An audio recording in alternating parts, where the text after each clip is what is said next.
Good afternoon, and welcome back to the National Government Ethics Virtual Summit. I'm Patrick Shepard. And I'm Ryan Segrist, and we're going to close out the last session for our new ethics official track that we've been doing virtually. Yes, we're gonna take you through the final portion of our introduction or orientation to the gift regulation. And again, this is supposed to replicate the track for brand new ethics officials. So our goal here is not to break any new ground, but to provide for those folks who are new to the practice of ethics an orientation to the general provisions that we use most frequently. So as we do that, we will be pointing out some traps for the unwary. We will be pointing out some rules of thumb and things that can help you with practical application. Right, and the exceptions that we're going to cover today, and unless you are in a particularly situated agency, are mostly, you're not going to run into them very often, but for completeness' sake, we do need to make you aware that they do exist, and also where to find them. Yeah, exactly. And then the hope is that this series will serve as a resource for future new ethics officials, so that when they're asked to orient themselves to the laws and regulations that OGE interprets and oversees, they will have a resource to do that. Yeah. So today we're going to finish out the completeness, and if we have time, our goal is to also talk a little bit about the exclusions from the definition of a gift. Over the last 3 sessions, we've spent quite a bit of time talking about those exclusions. We've talked at the beginning about the gifts microprocess, and they're really part of the first step. They're fairly self-explanatory, but if we do have some time, we'd like to talk through those as well. Right. All right, shall we get to it? Yeah.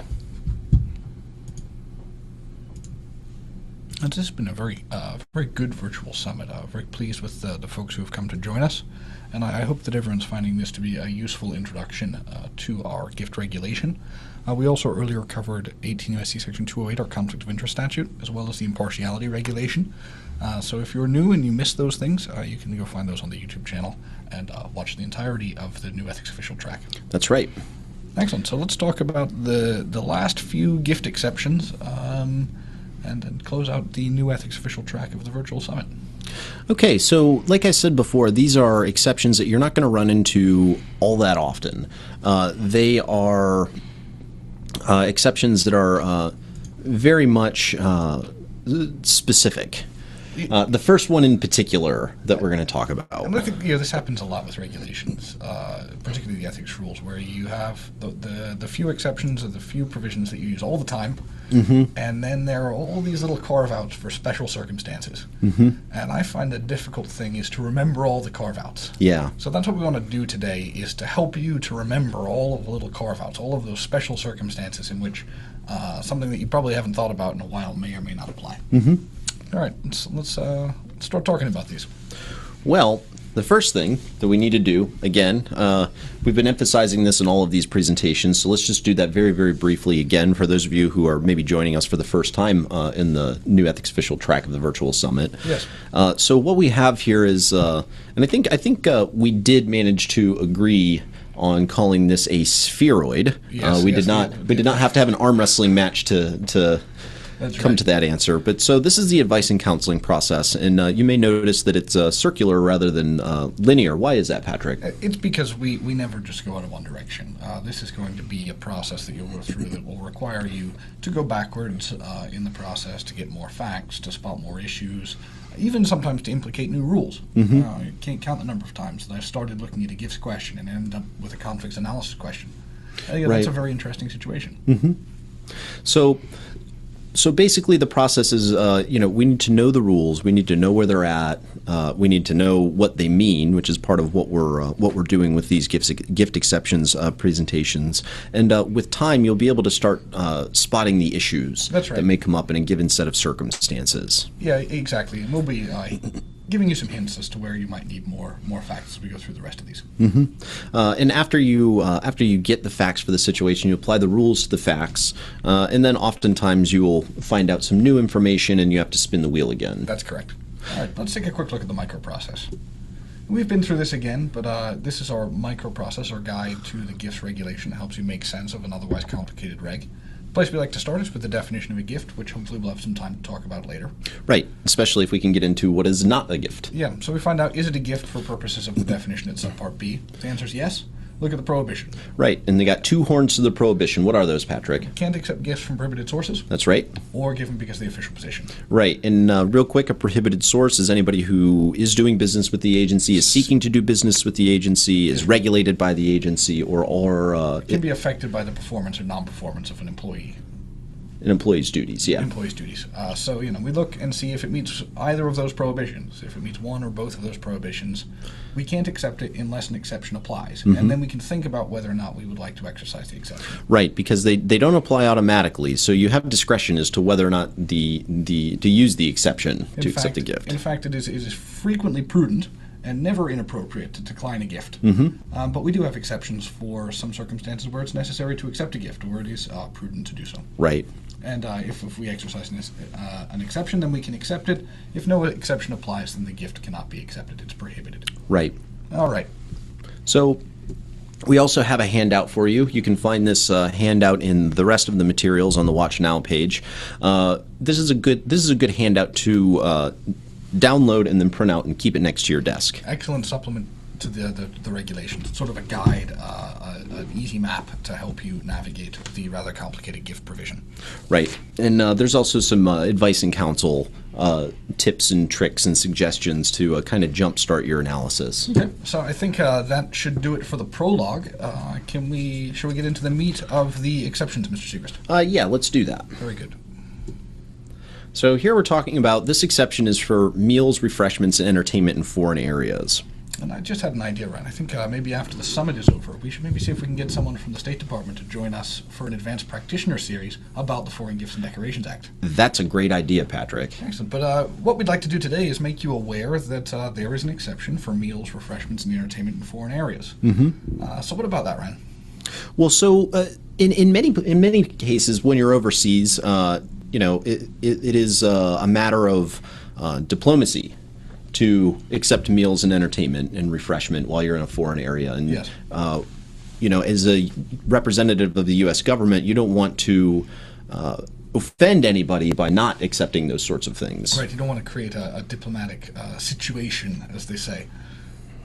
So we have a common sense exception, and we have a special set of rules, right, that apply to meals and refreshments in foreign areas.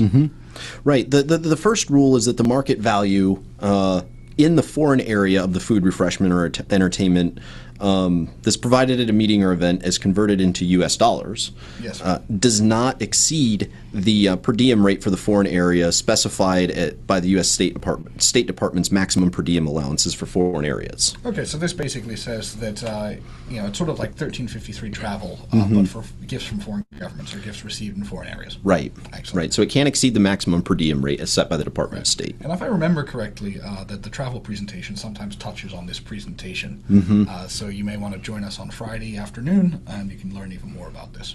The second part of the rule is that there has to be participation in the meeting or event by non-U.S. citizens or by representatives of foreign governments or other foreign entities. Okay, so this has to be a meeting, a sort of diplomatic, not in the formal sense of diplomatic mission, but a meeting or other government work where the employee is representing the U.S., and they're doing so in a meeting with representatives of foreign governments. Right, and this actually makes kind of sense because I can very easily imagine if you happen to be stationed overseas and a particular U.S. company wants to lavish you with all kinds of meals and entertainment and refreshments. So that's what we're saying here is that other than government entities, other than foreign government entities, can't take advantage of this just by sending you out of the country and suspending the rules. Right. Okay, that makes sense. So the third part of it is that attendance at the meeting or event has to be part of your official duties. Okay. And that's to obtain information, disseminate information. So the agency will have had to send our employee to do this piece of work in the foreign area. Right. Okay. And then the last part of that is that the gift of meals, refreshments, or entertainment is from a person other than a foreign government as defined at 5 U.S.C. 7342 A2. Is that the Foreign Gifts and Decorations Act? Yes. Okay, so this is a provision in addition to the Foreign Gifts and Decoration Act.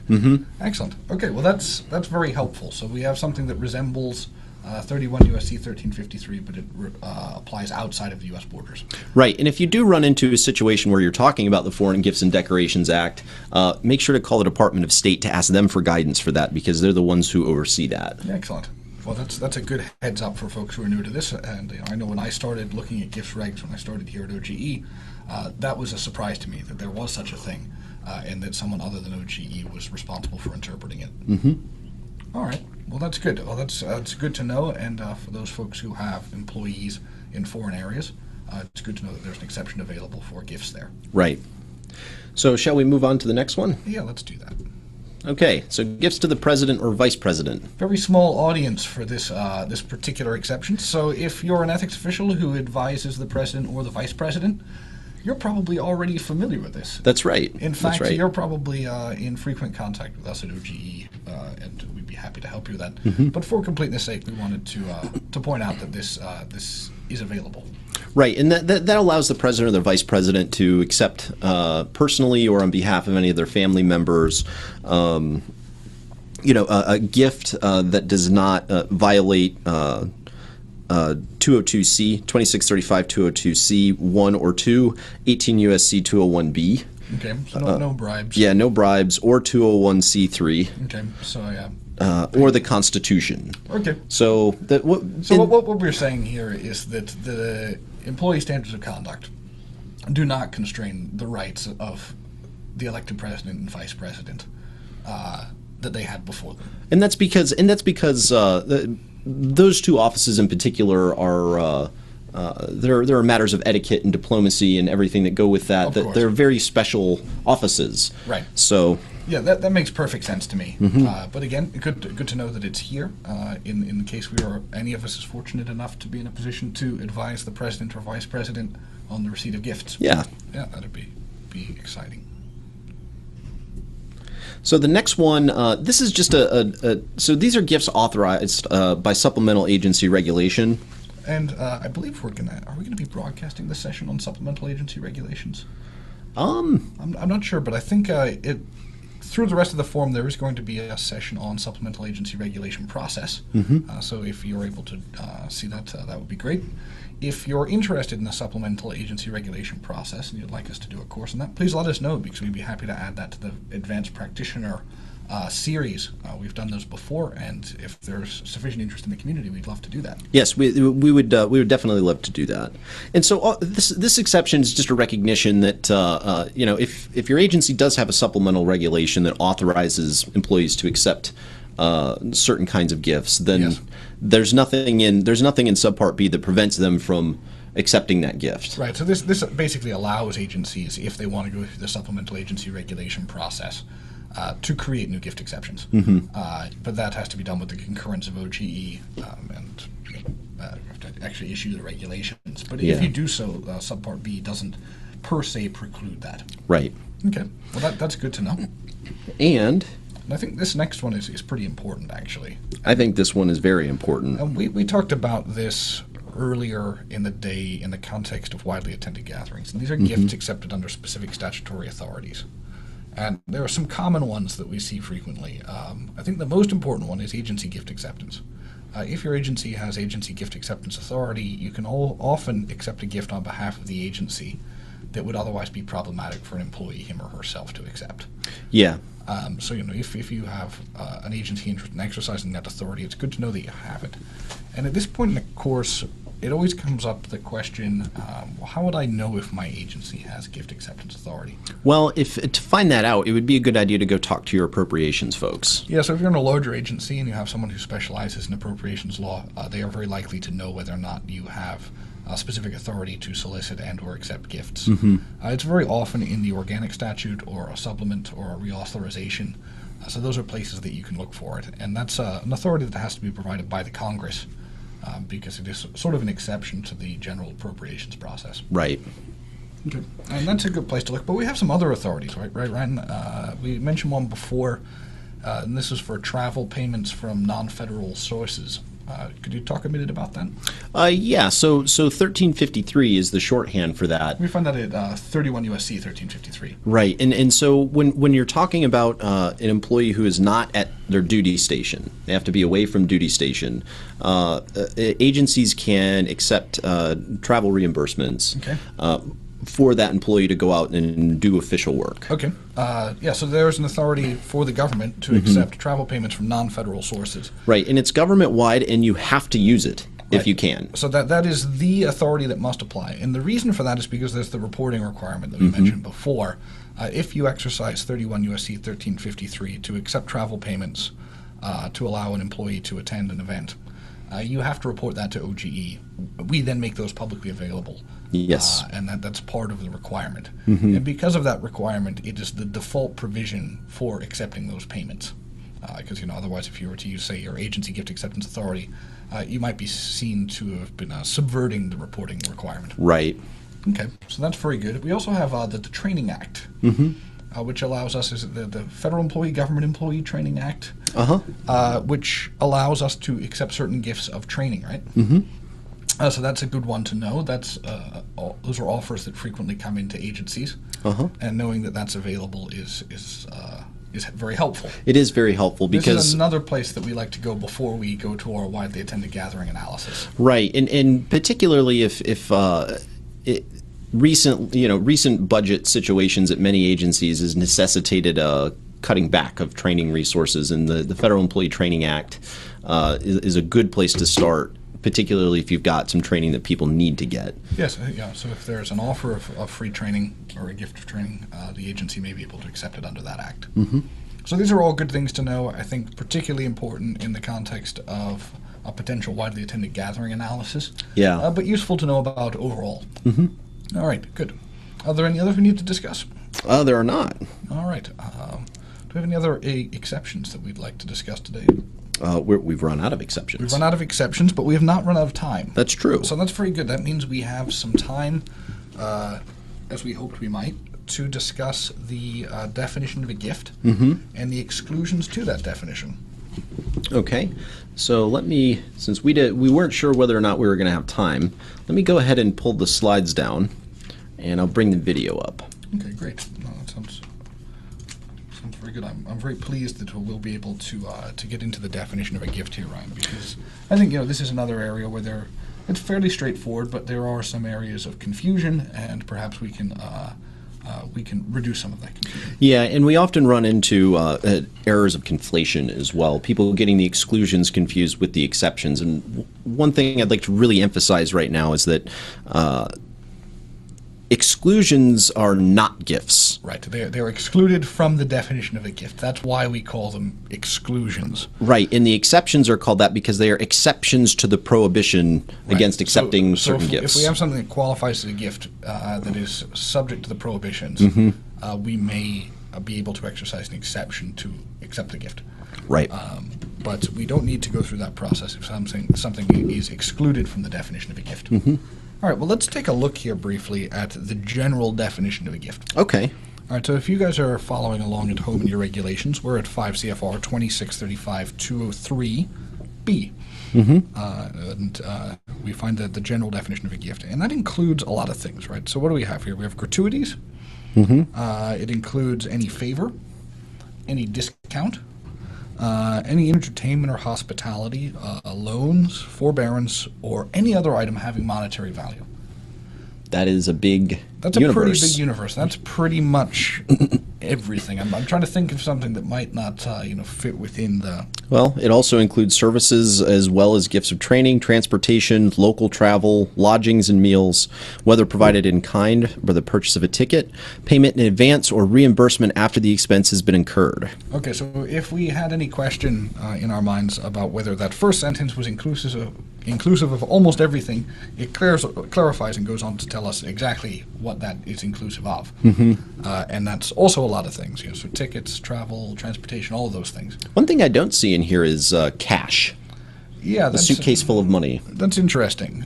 So what about that? What do you think there, Ryan? Is it an item having monetary value? Would we capture it there? Would it be payment in kind? How do we look at that? I think that one way that we would look at that is to say that you shouldn't be accepting cash anyway, particularly if you're talking about from a prohibited source, because that might actually be a bribe. Yes, and I think that's a good point to make here, that the gift regulation does not exist in isolation. We have the statute 18 U.S.C. section 201, which is the bribery statute, that is in some ways primary Yes. to subpart B. You have to consider that. OG does not interpret that statute. The Department of Justice has maintained authority over that, but that's good to know. And subpart B makes allowances for and contemplates the statute, but it's good to know that there's a statutory underpinning there. We also have 18 U.S.C. Section 209, which is the supplementation of salary provision in the criminal conflict of interest laws. Also something we should consider. Also contemplated in subpart B. You'll see things that look like allowances to prevent problems under 209, and that is indeed what's happening there. Right. Okay, so we have this definition of gift, which is expansive. Right. It includes virtually everything. And then we have some common sense exclusions. We have some things that it doesn't include. And we mentioned before the preamble. And in the preamble, we discuss the function of these exclusions. And what OGE said in the preamble to the final rule is that these exclusions were items that we didn't want employees ever to have to decline. Yeah.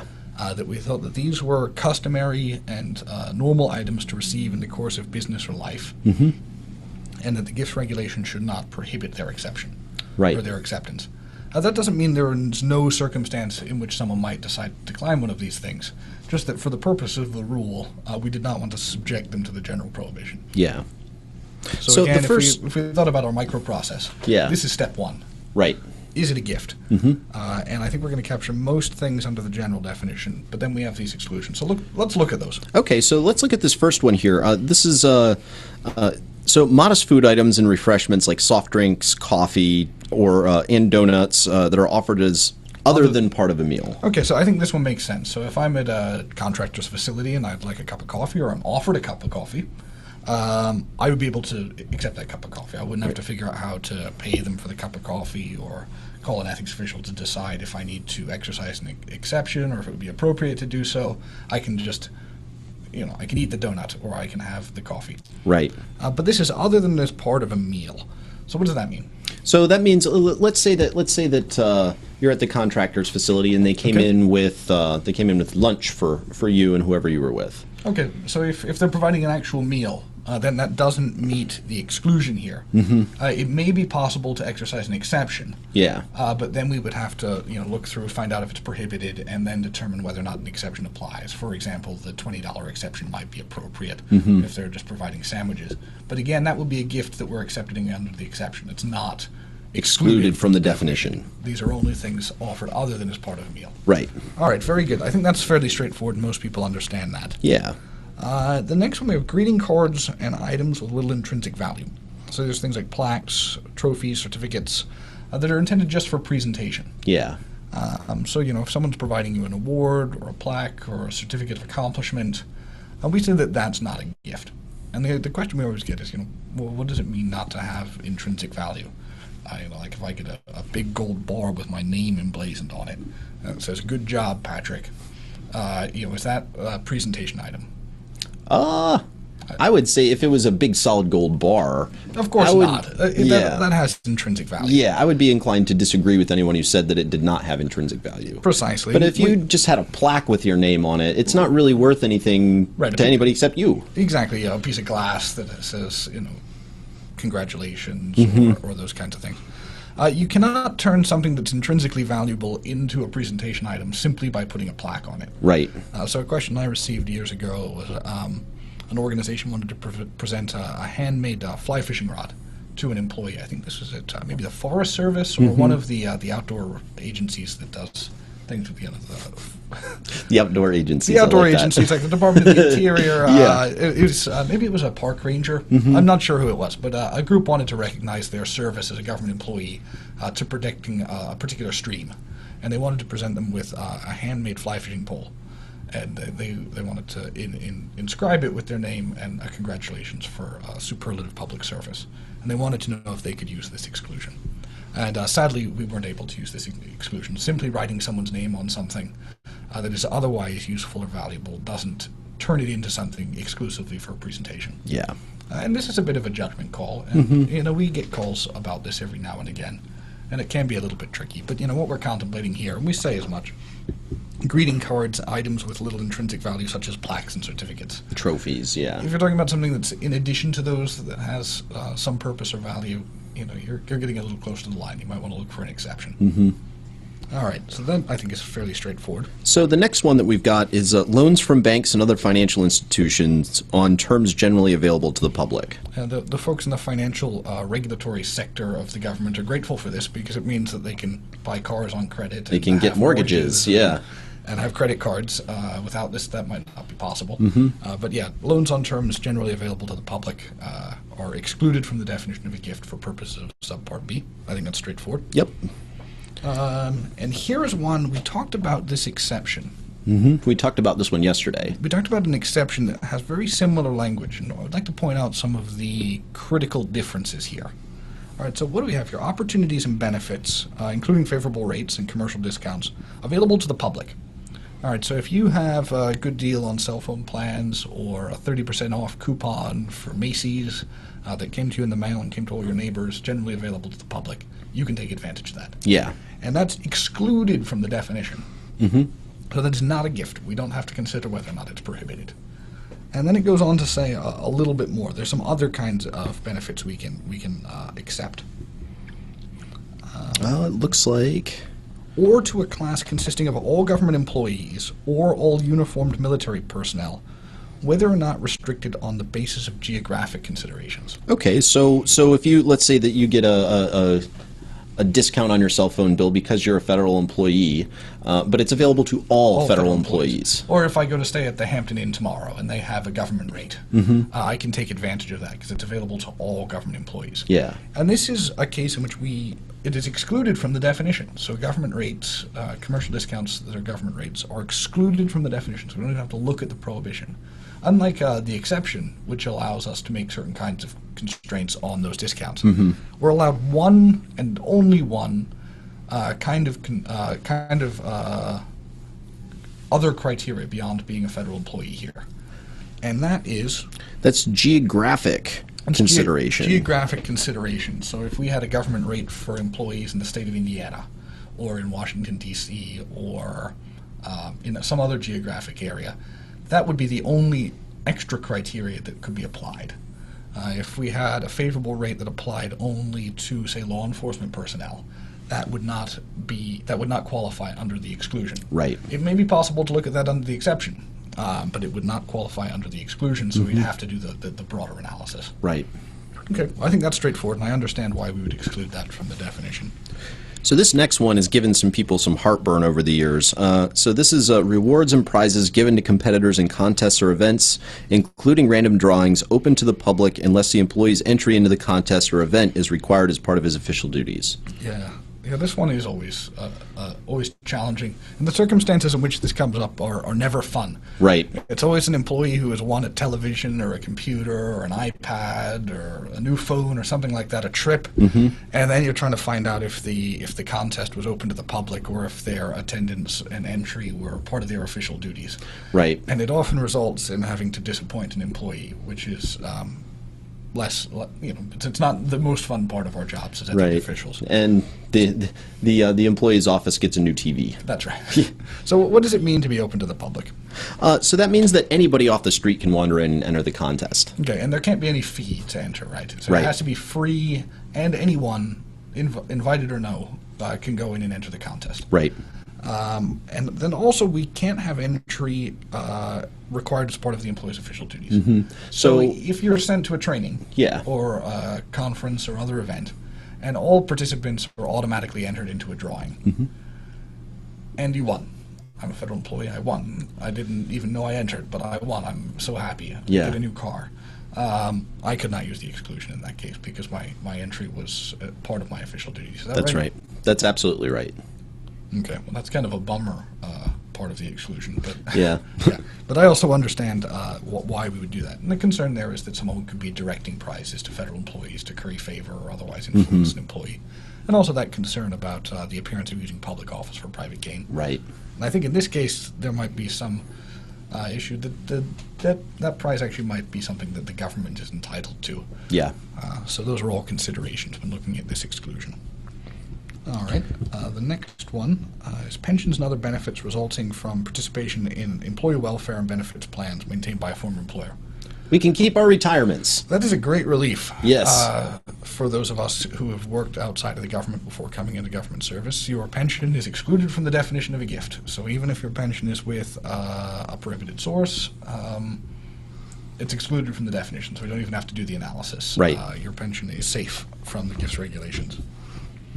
So the one that we've got after that is anything which is paid for by the government or secured by the government under government contract. Okay, so if the government bought it, it is not yours, employee. That's something to which the government is entitled. So if you're enjoying a benefit that's paid for by the government, like the government is sending you on a trip to attend an event or to deliver a speech, you can accept those benefits. You can personally enjoy those benefits because they're paid for by the government. Right. Okay, that makes sense. And then we have any gift accepted by government under specific statutory authority. So this basically says that if we're using some of those specific authorities we discussed earlier, like 31 U.S.C. 1353 or the Federal Employee Training Act, that those aren't gifts for purposes of Subpart B. They're not gifts to the employee. They're really gifts to the government. That's right. So we don't have to do that other analysis. There may be a specific analysis prescribed by the specific authority that we would need to go through, but we wouldn't have to add the gifts analysis additional to that. Right. Okay. And then this last one, anything for which the market value is paid by the employee. Okay. And that makes a lot of sense to me too. And this is an oft forgotten one, but can be very useful in some cases. An employee is offered something that is prohibited under the gifts regulations, and they want to take advantage of the opportunity. It is always a possibility to pay market value for that item. Right. And then it would be excluded from the definition, and we wouldn't have to go forward with the rest of the gifts analysis. That's right, because, I mean, then it has become a transaction, not a gift. That's right, which also allows us to be consumers and purchase things from organizations that are prohibited sources and the like. It would be sort of strange otherwise. Yeah, and this is also frequently used as a fix for if someone has accepted a prohibited gift. They can turn around and fix that and pay for it, and no harm, no foul. Yeah, and that's one of those things where, sometimes you inadvertently receive a gift, you inadvertently receive attendance or entertainment that that was not included in authorization, and you can remedy that by paying market value for that experience. Yeah. Very good. So that's a brief introduction to the exclusions. So we've done pretty well here. We have. And we're doing pretty well for time. So I think that's going to conclude the new ethics official portion of our National Government Ethics Virtual Only Summit. We do want to remind you all to join us on Friday for our broadcast live from NIH. We're going to have almost 8 full hours of presentations dealing with some of the nuts and bolts of practice as government ethics officials. And also some of those things that many of you out there are wearing as another hat. That's For example, right. travel regulations, Hatch Act those kinds regulations. of things. Yeah. So it's a fantastic opportunity, and the presenters, I've seen many of them, and they're very, very good.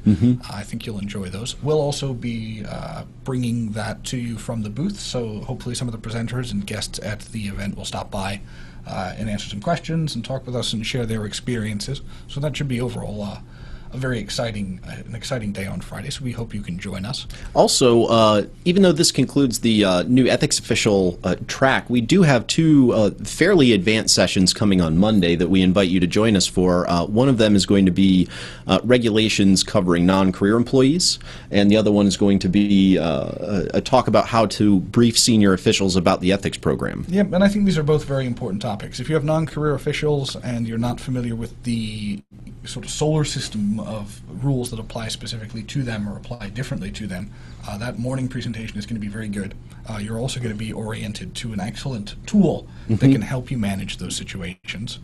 And then finally, on the 23rd, we'll be closing out the National Government Ethics Virtual Summit with another full day of live streaming. That one will go from 9:30 in the morning until 5:30 in the afternoon. Yeah, so that's going to be an excellent day, and again, we're going to bring together some folks from outside of the government, so you hear some voices that you may not have heard before, and those people are going to share some perspectives on the government ethics program that may not be familiar to you, but may be very valuable in your day-to-day practice.